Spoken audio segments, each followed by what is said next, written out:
قال نبينا صلى الله عليه وسلم: يصاح برجل يوم القيامة بين الخلائق فيجاء به فينشر بين يديه 99 سجلا، كل سجل منها مد البصر، كلها معاصي وخطايا، سجلات صحف مكتوبة عليه، كل سجل منها مد البصر.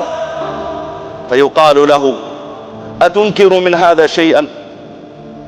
هذه صلاة ضيعتها، وهذا سماع محرم، وهذا ظلم للناس، وهذا عقوق، وهذا كذا، أتنكر من هذا شيئا؟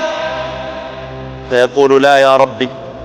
فيقال: أظلمك كتبت الحافظون؟ فيقول: لا يا ربي. فيقال: هل عندك حسنة؟ الكفة الأخرى فارغة من الميزان، هل عندك حسنة؟ فيقول: لا يا ربي.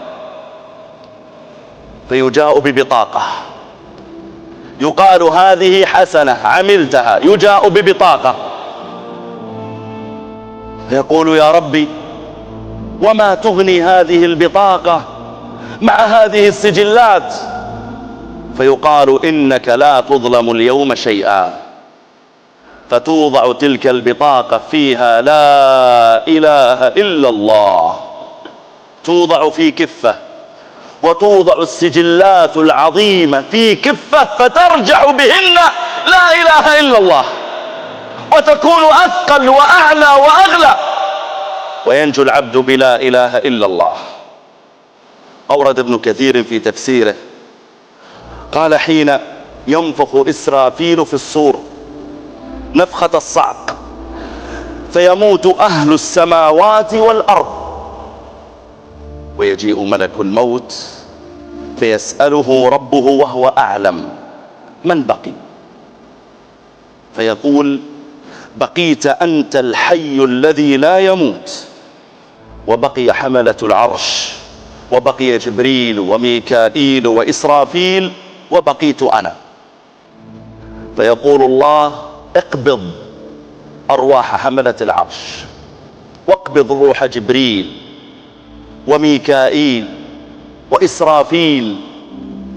فيقبض ملك الموت أرواحه، ثم يسأله الله جل وعلا وهو أعلم: من بقي؟ فيقول: بقيت أنت الحي الذي لا يموت، وبقيت أنا.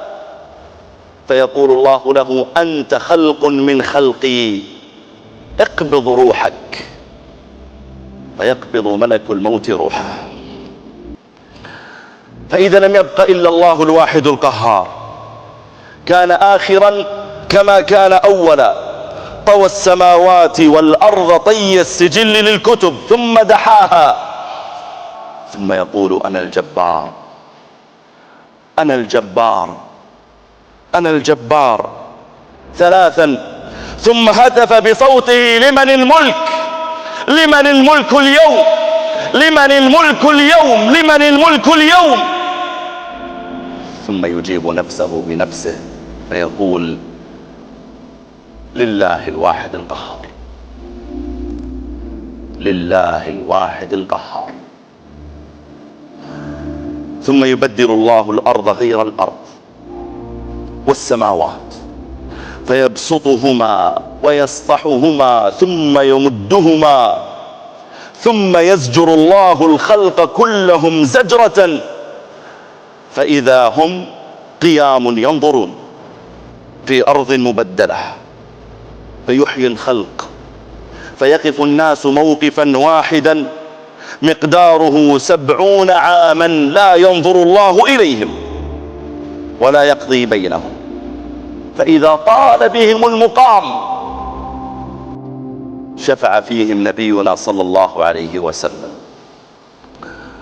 وأورد ابن كثير بسنده عن النبي صلى الله عليه وسلم قال: فأرجع فأقف مع الناس، فبينما نحن وقوف إذ سمعنا حسا من السماء شديدا فهالنا، فنزل أهل السماء الدنيا بمثلي من في الأرض من الجن والإنس، حتى إذا دنوا من الأرض أشرقت الأرض بنورهم وأخذوا مصافهم وقلنا لهم أفيكم ربنا؟ قالوا لا، هو آت. ثم ينزل من أهل السماء